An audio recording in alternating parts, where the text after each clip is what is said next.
Hello friends, अस्सलाम वालेकुम। मैं एम के शब्बीर आप सबका खैर मकदम करता हूं और हाज़िर खिदमत हूं आज एक लेटेस्ट न्यूज़, लेटेस्ट अपडेट लेकर। जेटेट एग्ज़ाम 2024 से रिलेटेड आप लोग के कई कमेंट्स आ रहे हैं।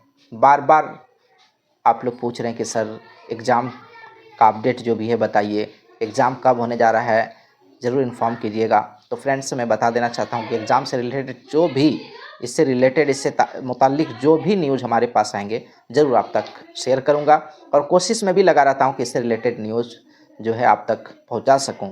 इसकी एक बड़ी वजह ये है कि एग्ज़ाम कंडक्ट होने का जो वक्त रखा गया था, आप लोग का परेशान होना भी लाजमी है कि एग्ज़ाम कंडक्ट होने के लिए जो वक्त रखा गया था कि सितंबर या अक्टूबर में फाइनली एग्ज़ाम हो जाएगा।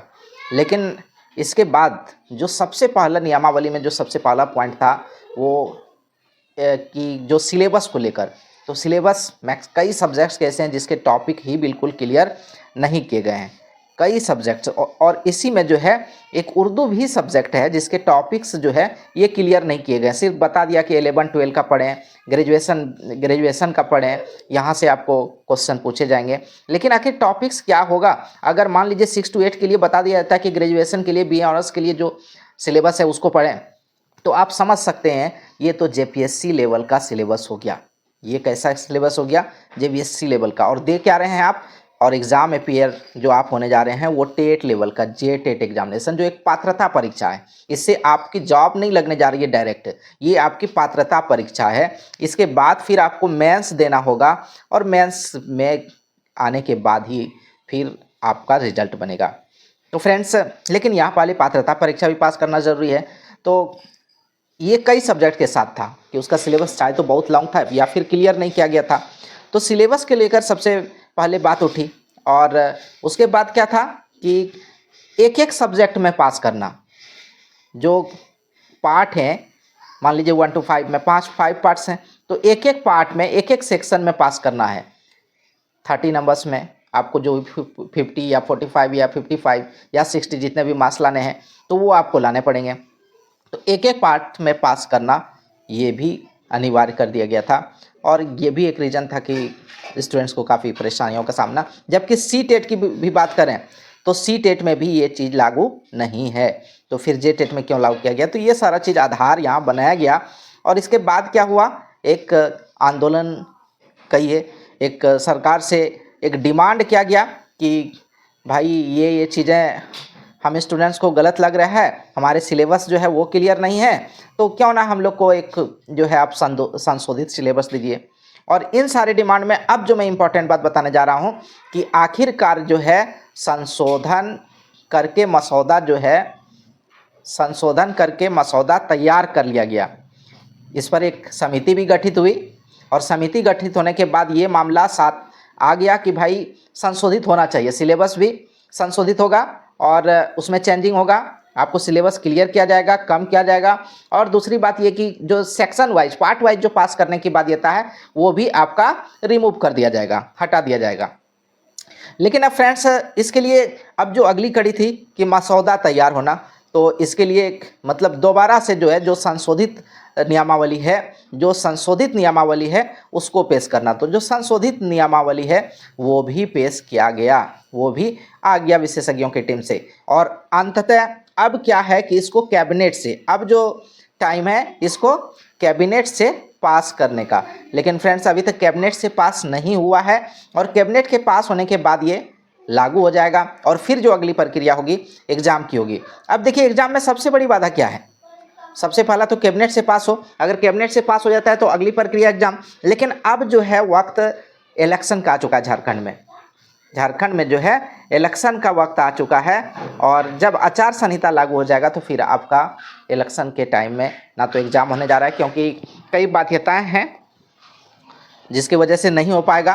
तो इलेक्शन के वजह से आपका एग्ज़ाम रुकने जा रहा है। हालांकि कैबिनेट अभी आपका संशोधित नियमावली भी पास नहीं हुआ है, लेकिन पास हो जाता है तो एक बढ़िया चीज़ ये है कि इलेक्शन के बाद आपके लिए आसान होगी, चाहे गवर्नमेंट जो भी हो, लेकिन वो आपका नियमावली बना हुआ है तो डायरेक्ट एग्ज़ाम का प्रोसेस होगा। और नहीं तो फिर क्या होता है कि पहले गवर्नमेंट के गठन के बाद जो दोबारा जो गवर्नमेंट का गठन होता है, झारखंड सरकार बनती है स्टेट की, तो उसके बाद फिर एक बार जो नियमावली है पहले वो कैबिनेट मंजूर करेगा, उसके बाद जो है एग्ज़ाम डेट की बात होगी।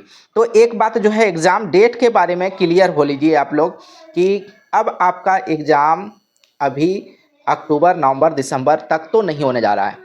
अब अगर मिनिमम अगर आपका एग्ज़ाम अगर बहुत फास्ट अगर हो भी तो फरवरी में कम से कम होने जा रहा है। बहुत फास्ट अगर इसके बाद जो है इलेक्शन के बाद अगर आपका नियमावली कैबिनेट से मंजूर हो जाए और फिर जैसी इसमें फास्ट सारा काम करे तो आपका जो एग्ज़ाम है वो कब होने जा रहा है? फरवरी में। फरवरी के महीने में एग्ज़ाम हो सकता है, मे बी पॉसिबल है। फरवरी मार्च मान के आप चलिए, अगर सब चीज़ अच्छा रहा, सरकार इस चीज़ के लिए गंभीर रही तो फरवरी मार्च में आपका एग्ज़ाम हो जाएगा। नियमावली कैबिनेट से मंजूर होगा, संशोधित होगा, उसके बाद संशोधित जो नियमावली कैबिनेट से मंजूर होगा, फिर इलेक्शन का टाइम आ जाता है तो फरवरी मार्च में आपके एग्ज़ाम लिए जा सकते हैं। तो फ्रेंड्स, एग्ज़ाम से रिलेटेड ये सबसे अभी जो है आपका क्या कहते हैं लेटेस्ट न्यूज़ है कि फरवरी मार्च में आपका एग्ज़ाम हो सकता है। इधर नवंबर दिसंबर आप भूल जाइए। लेकिन अब रही आप लोग की तैयारी की, प्रिपरेशन की। तो फ्रेंड्स याद रखिएगा कि ये 8 सालों के बाद, अब तो शायद 9 साल भी होने जा रहे हैं, तो ये 8 सालों के बाद, 8 ईयर्स, आफ्टर 8 ईयर्स के बाद ये आपको मौका मिला है जेटेट का। और ना जाने कितने ऐसे स्टूडेंट हैं जो एक लंबा इंतजार कर रहे थे जेटेट की परीक्षा के लिए और उन्हें मौका मिला है। तो टफ होने जा रहा है, याद रखिएगा। क्योंकि और क्या, आप जो अभी जो तैयारी कर रहे हैं, सिर्फ ये नहीं समझिए कि आप जेटेट की तैयारी कर रहे हैं, बल्कि यही तैयारी आपका मेंस में काम आने वाला है। अगर आपको यकीन ना हो तो जाके बिहार में ए स्टेट देने वाले बच्चों से पूछिए कि जिन्होंने ए स्टेट की तैयारी अच्छी की, जिसने ए स्टेट में मार्क्स अच्छे लाए, वो जो है बीपीएससी में टीआरई जो एग्ज़ाम हुआ 1, 2, 3 जो भी हो, 1 में तो एक्सटेट नहीं हुआ था, 2 और 3 के लिए, तो टीआरई जो 2 और 3 हुआ और उनके एग्ज़ाम्स जो है ज़्यादा अच्छे गए, जिन्होंने ए स्टेट के एग्ज़ाम्स में ज़्यादा मार्क्स किए, क्योंकि उनकी तैयारी पहले से